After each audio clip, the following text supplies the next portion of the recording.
لفظ استغفراللہ کا معنی کیا ہے ہمارے اردو زبان میں؟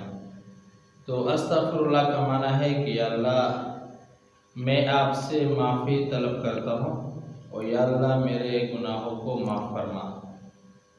یہ تو استغفار کا معنی ہے، اور جیسے کہ سب سے افضل استغفار یہ ہے استغفراللہ ربی من کل ذنب واتوب الیہ، یا میرے رب میرے سارے گناہ معاف فرما دے۔ اب یہاں پر استغفراللہ کا جو صحیح تلفظ ہے اس میں ایک ہے غین کے نقطے کے ساتھ اور ایک ہے عین بغیر نقطے کے، لیکن جو غین کے نقطے کے ساتھ ہے اس کا معنی صحیح ہے وہ تلفظ، اور اگر چھوٹے عین کے ساتھ پڑھو گے بغیر نقطے والے عین کے تو اس کا معنی بالکل غلط ہو جاتا ہے۔